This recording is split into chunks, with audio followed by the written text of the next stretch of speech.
The Thanksgiving stuffing was still warm in the casserole dish when my father handed my brother the keys to the company I had spent 4 years building, not metaphorically, literally. A set of keys on a little metal ring, the ones with the blue plastic tag I had picked out myself when we first leased the office space on Clement Street. My father held them across the table like he was passing the salt. My brother reached out and took them without even looking up from his phone. It just makes more sense, my father said, with the way things are structured now. I sat there with a forkful of stuffing halfway to my mouth. The fork stayed there. I didn't put it down. I didn't set it on the plate like a reasonable person. I just held it in the air for what felt like a very long time while the table went on around me. My mother refilling glasses, my grandmother asking someone to pass the bread, my brother finally looking up from his phone with a smile that didn't reach his eyes. That smile, I had seen it 1,000 times. It was the smile of someone who had already known this was coming. I put the fork down. "Dad," I said. "Let's talk about it after dinner," he said. We didn't talk about it after dinner. My brother went out with friends. My parents watched football. I drove home alone and sat in my apartment parking lot for 20 minutes with the engine running, not ready to go inside, not sure what I would do when I got there. Here's what you need to understand. My name is Lauren. I'm 27 years old, and I live in Charlotte, North Carolina. The company, a small event logistics firm called Clearpath, was something I had started with $1,200 of my own savings, a free trial of QuickBooks, and the folding table in my parents' basement. I had built it from nothing. I had done the cold calls and the late nights and the 5 a.m. emails to vendors who were in different time zones. I had built the client list. I had hired the first 2 employees. I had negotiated our first real contract with a regional hospital network, which was the contract that made everything else possible. My brother, whose name is Preston, had joined the company 14 months ago. He had needed something to do after his 3rd job in 2 years didn't work out. He asked me for a chance. I gave him one because he was my brother, and because my parents had asked me to, and because I genuinely believed at that point that it would be good for both of us. I gave him the title of Director of Client Relations because it sounded important and because the actual work, managing existing accounts, attending events on site, making sure clients felt taken care of, seemed like something he could handle. He had charm. That was always true. Preston could walk into a room and make everyone feel like they had known him for years. It was a gift. I had always been a little jealous of it. What I had not fully understood yet was that charm without accountability is just performance. In the first 3 months, he was good. He was on time. He returned calls. He sent me updates. I thought maybe I had been wrong about him. Maybe all he had needed was the right structure, the right opportunity, the right person to take a chance on him. Then his girlfriend moved to Raleigh and he started driving there on weekends. Then weekends became Fridays. Then he started taking client lunches and billing them at amounts that didn't match what I was seeing on the receipts. Small things at first, $20 here, $50 there. I told myself it was accounting errors. I told myself I would talk to him about it. I kept not talking to him about it because every time I tried, something came up, or he was charming and funny and made me feel like I was being uptight, and I would walk away from the conversation feeling like I was the problem. By month 10, one of our best clients, a regional real estate company that had booked us for 4 events a year, told me they were not renewing their contract. I asked why. The account manager, a woman named Stacy who had always liked working with us, said carefully, very carefully, that they had some concerns about reliability, that a few logistical issues at their summer event had not been communicated until they escalated, that they had gotten the impression their account was not being actively managed. I looked into it. I found emails Preston had not responded to. I found a venue deposit that had not been confirmed, which was why the client had shown up to find their preferred layout already taken by another booking. I found 3 voicemails in our general inbox from that client over a 6-week stretch that had no response at all. When I confronted Preston, he told me Stacy was difficult to work with. He told me the venue situation was the venue's fault. He told me he had been dealing with a lot personally and that he needed me to have his back the way family was supposed to. I did not fire him. I should have fired him. I sat with that decision for a week and then I told myself it would tear the family apart and I gave him another chance with tighter reporting requirements and he agreed to everything and followed through on none of it. That was my mistake. I own that. I kept giving chances to someone who had learned, the same way my parents had taught him his whole life, that chances did not have to be earned. Because here is the thing about how we grew up. Preston was the middle child, but he was treated like the only child. Our parents were not cruel people.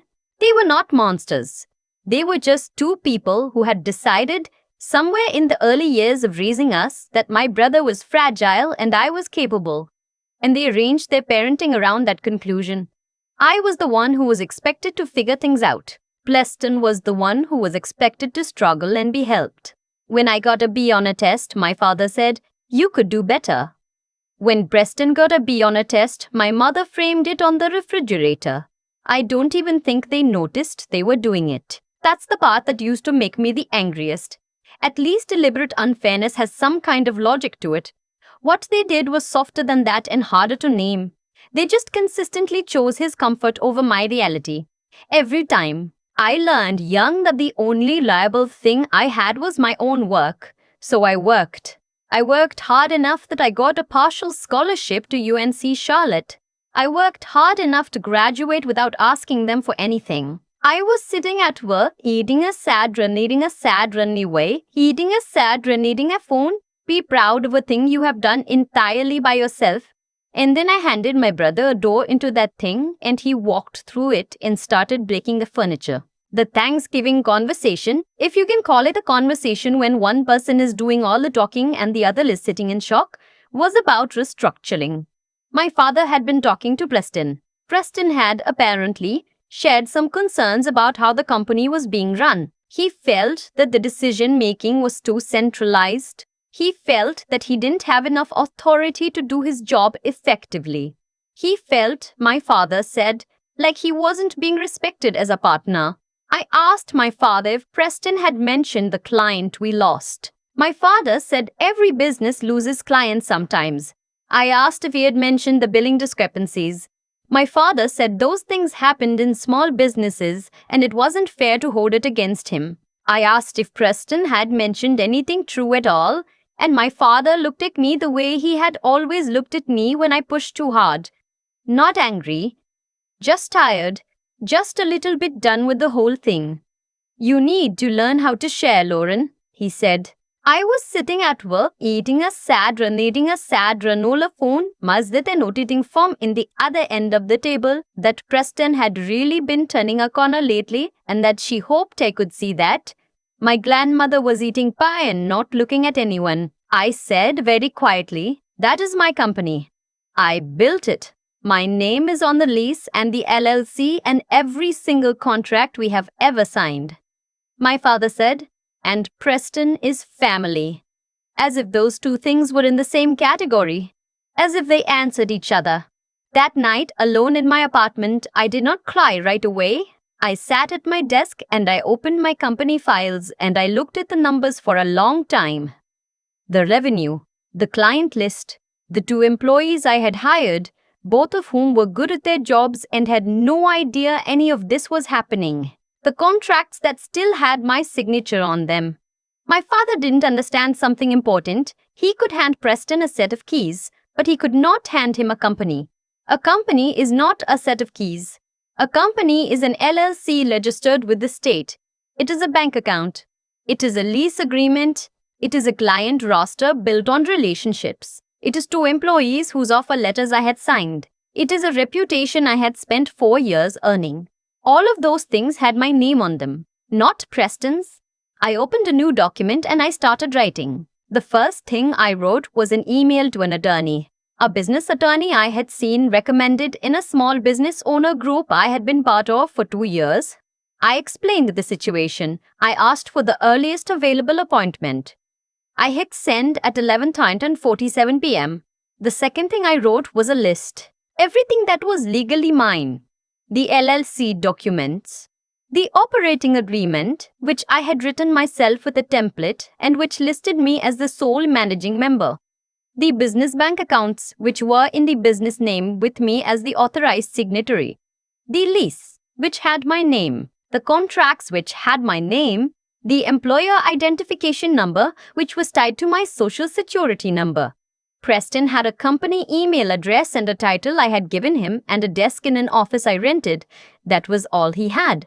I was sitting at work eating a sad Ranira's powerful lunch. Be sad when people imagine these moments as dramatic. They imagine the person sitting up in the middle of the night with sudden clarity, like a light switch. That's not how it was for me. What I felt sitting at that desk at midnight with my company files open on one screen and the blank email on the other was not power. It was grief. It was the particular grief of finally accepting something you have been refusing to accept for a very long time. I had wanted them to see me. That was the whole thing. Stripped down. I had built the company partly because I wanted to prove something. And some part of me had brought Preston in because I thought that if I included him, if I was generous, if I gave him a real role on something real, they would finally look at me and see what I was actually capable of. I thought maybe that was the missing piece. Instead, when I succeeded enough to be worth something, they handed it to him. I closed my laptop, I got into bed, I stared at the ceiling and I let myself feel all of it, the anger and the grief and the exhaustion. And then I made a decision, not a dramatic one, a quiet one. The kind of decision that doesn't announce itself. The kind that just settles in and becomes the truth. I was going to protect what I had built. And then I was going to leave. The attorney's name was Patricia Walsh. She had an office in uptown Charlotte, and she wore reading glasses on a chain, and she got straight to the point, which I appreciated more than I can say. I sat across from her desk with a folder of documents, and she went through them one by one. When she was done, she took off her glasses and looked at me. "You own this company," she said. "All of it. There is nothing here that gives anyone else any legal claim." I had known that. I had needed to hear it from someone else. She walked me through my options. I could do nothing and watch the situation deteriorate. I could have a direct legal conversation with my family, which she could help facilitate. Or I could restructure proactively, update the operating agreement to formalize my sole ownership in explicit terms, review Preston's employment status since he was currently an at-will employee with no equity, and put everything in writing going forward. "What would you like to do?" she asked. "All of it," I said. "The whole third option." She nodded like she had been expecting that answer. Over the next 3 weeks, I did what I should have done 14 months earlier. I formalized everything. I had Patricia review Preston's original employment arrangement, which turned out to be embarrassingly informal, essentially a verbal agreement I had confirmed in a brief email that used the word partner loosely. She helped me draft a proper employment agreement, one that clearly defined his role, his compensation, and the fact that he had no ownership stake, no equity, and no decision-making authority over company structure or finances. I had Preston sign it. I told him it was standard HR practice now that we were growing. He signed it without reading it carefully. That told me something. I also quietly began the process of separating the company finances more cleanly. I started a new operating account and moved client billing through it. I changed the administrator access on our software platforms. I did all of this carefully and methodically over 3 weeks, and I told no one in my family that I was doing it. The confrontation happened on a Sunday. My mother called to say my parents wanted to have lunch. I knew from her voice that it wasn't just lunch.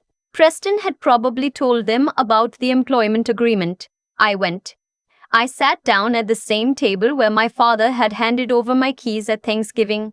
My father said he was concerned. He said that Preston had come to him and said I had made him sign something that felt threatening. He said it seemed like I was trying to push Preston out. "I made him sign an employment agreement," I said. "It describes his job. Every employee should have one." My father said it wasn't about the document. It was about my attitude. He said I had been cold to Preston lately. He said the company was supposed to be a family venture and I was treating it like a personal asset. "It is a personal asset," I said. "It was mine before Preston ever worked there." He is an employee. He's a good employee when he wants to be, but he is an employee. My mother said I was being rigid. My father said I needed to think about what kind of family I wanted to have. He said if I kept treating Creston like a subordinate, I was going to damage something that couldn't be repaired. I thought about Patricia Walsh and her reading glasses and the way she had said, "You own this company." "Dad," I said, "I need to tell you something and I need you to really hear it. I have spent my entire adult life building something. Not with your help, not with Creston's help. By myself at 23 with $1,200 and a folding table in your basement. I have done everything right. I was sitting at work eating a sad granola for lunch when my clients went bar for lunch. And what I've gotten from this family is a suggestion that I share it better. I'm telling you now, clearly, so there is no confusion later that I am not restructuring this company to give Preston a share he has not earned. This conversation is over." My mother's eyes went wide. My father started to say something. I stood up. I put my napkin on the table. I said, "I love you both. Call me when you want to talk about something other than what I should give to Preston." I walked out. My hands were shaking when I got to the car. I sat there for a minute. Then I drove back to my office because there was work to do, and work had always been the thing that steadied me. For 2 months, my parents called and I answered some of the time and let it go to voicemail others. The calls were always some version of the same thing. Preston was struggling. Preston felt unwelcome. Couldn't I try harder to make this work? I said the same things each time, calmly, and then I went back to work. What they didn't know was that during those 2 months, I had also been building something else. Clearpath had grown to the point where I had started getting calls from other small event companies, vendors who worked adjacent to us, a florist, a rental company, a small catering operation, who were interested in some kind of collective arrangement, a referral network or something more formal. I was sitting at work eating a sad granola bar for lunch. But sad granola fullness eating a sad granola tea. A cooperative vendor network legally separate from Clearpath that would allow 4 small businesses to share administrative costs, coordinate refers, and bid on larger contracts together. I was the organizing member. The other 3 owners were people I had built real relationships with over 4 years. It was, in some ways, more interesting than anything I had done before. It required a different kind of thinking. I was good at it. I had not told my family any of this. The call from my mother came on a Wednesday morning in March. I was in my car between meetings. She was crying before I said hello. Preston had been let go from a bar he had been bartending at part-time. Something he had taken on, apparently. Without telling me, he had mentally already half-exited Clearpath. He had also, she now told me in fragments, borrowed a significant amount of money from my parents over the previous several months to cover expenses he hadn't shared with anyone. The number she said stopped me cold. It was not a small number. "He needs help," she said. "He needs you to bring him back in more formally, give him more responsibility. If you make him feel valued, he'll step up. You know how he is." I did know how he was. That was exactly the problem. "Mom," I said, "I have to tell you something. Preston hasn't been primarily focused on Clearpath for months. He's been working a side job and he's been dealing with things he didn't tell either of us about. That's not something I can fix by giving him a bigger title." She said I was his sister. She said family helped each other. I have helped him, I said. I gave him a salary and a role and 2 chances to correct serious problems and he didn't. I can't keep hiring him out of loyalty when it's hurting the business and 2 other people who work for me. "So that's it," she said. "You're just done with him." I thought about what I wanted to say. I wanted to say the true thing without being cruel. "I'm not done with him as my brother," I said.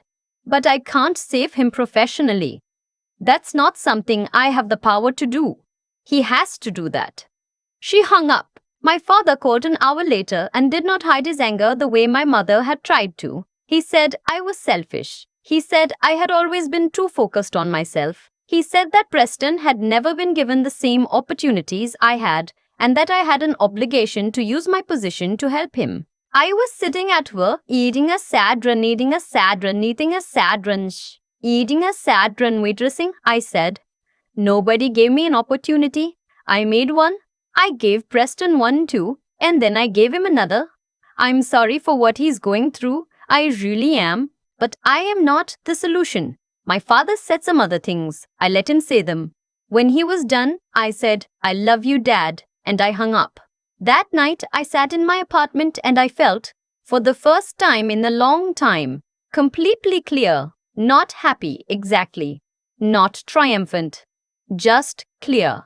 The way the air feels after a storm has finished. I had spent so many years waiting for them to see me clearly, to look at what I had built and recognize it for what it was. I had wanted them to be proud in a way that wasn't comparative, that didn't immediately involve what it meant for Preston. That was just mine. Just for me. That wasn't going to happen. Not because they were bad people, but because the way they saw the world was set a long time ago, and I was not going to be the one to change it.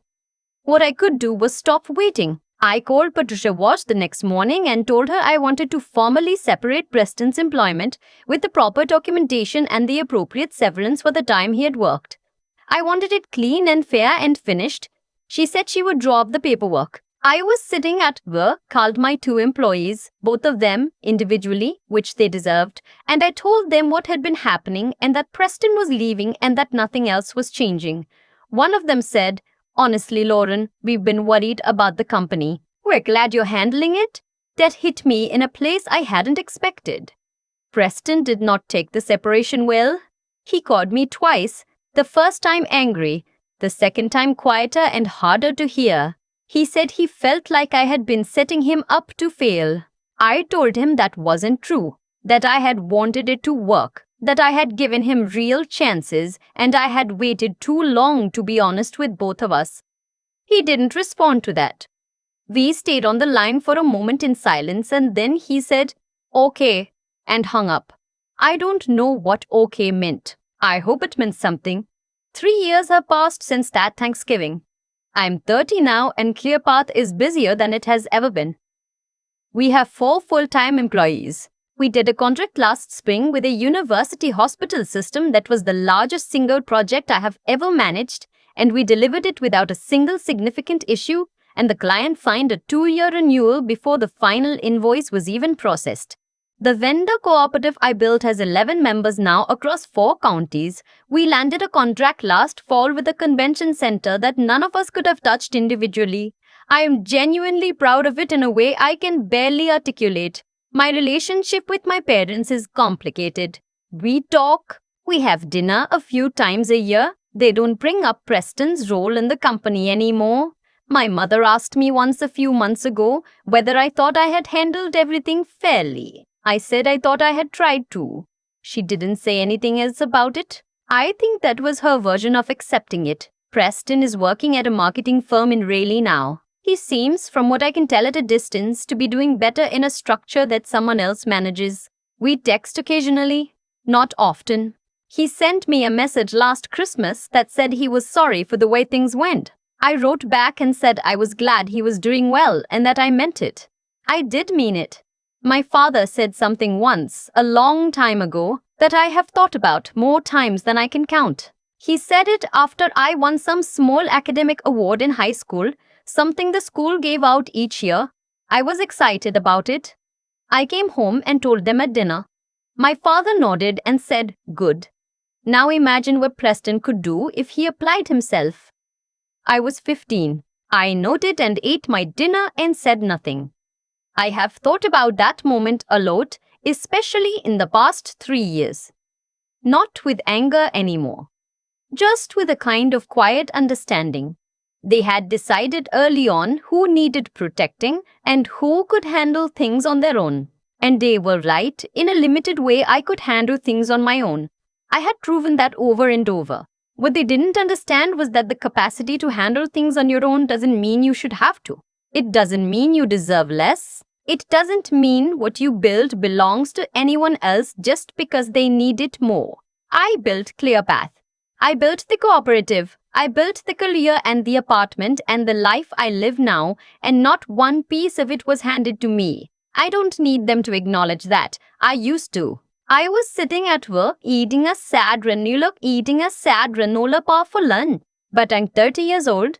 I have a business I'm proud of and people who work for me and clients who come back year after year. I have a life that is genuinely mine, in every sense of that word. That's enough. It's more than enough. If you have ever built something from nothing and watched someone try to take credit for it, or give it away without asking you, you know what this feels like. You know the particular weight of being the capable one, the one who can handle it, the one who doesn't need as much because she's just fine on her own. You are not just fine on your own. You deserve exactly what you have earned. Don't let anyone hand your keys to someone else. I think about my father's face the moment he handed Preston those keys. He looked so certain, like he was doing something generous and right, like he was solving a problem instead of creating one.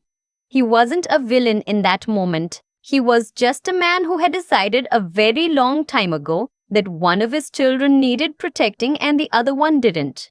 And he had never once questioned that decision. That's the part I've sat with the longest. Because the truth is, consequences don't arrive because someone deserves punishment. They arrive because actions have weight, and weight eventually lands somewhere. Preston didn't spiral because my family was unlucky. He spiraled because decades of being shielded from the results of his own choices had left him with no real ability to handle them. Nobody had ever let him feel the full weight of anything. So when the weight finally came, and it always comes, he had no foundation to stand on. My parents thought they were loving him. What they were actually doing was quietly hollowing him out. I have thought about what it took for me to get here. Not just the business, but the person I am now. And I don't think it was talent. Plenty of talented people stay stuck. I think it was three things, and they didn't come from any one lesson or any single moment. They came from years of small decisions, most of them made alone. The first was integrity. Not the word on a motivational poster. The actual unglamorous version. The version where you tell the truth to a client about a mistake even when it costs you, where you write an honest employment agreement even when it's uncomfortable, where you look at someone you love and say, I can't fix this for you, because you know that fixing it would be the unkinder thing. Integrity, I've learned, is mostly about the moments nobody is watching. Preston had every opportunity to do the right thing with the accounts, with the receipts, with the clients who were calling and getting no answer. Nobody stopped him from doing the right thing. He just didn't. The second was the willingness to think clearly even when it hurt. To look at a situation, my brother's failures, my parents' blind spots, my own mistake in keeping him on too long, and see it for what it actually was instead of what I wished it were. That kind of honest thinking is harder than it sounds. It requires you to stop negotiating with reality. I was good at building things, but I had to get honest about the fact that I was terrible, for a while, at seeing what was right in front of me.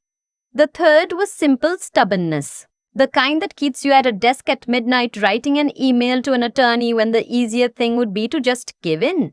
The kind that makes you walk out of a lunch calmly, drive back to your office, and get back to work. Clearpath exists because I refused, over and over, to stop. Not dramatically, just quietly. One day at a time, one client at a time, one honest conversation at a time. I'm not telling the story because I want credit. I'm telling it because I spent years feeling invisible inside my own family, and I know I'm not the only one. If you are the capable one, the one who handles things, the one they don't worry about, please hear this. That is not permission for them to take what you've built. Capability is not an invitation. What you earn is yours.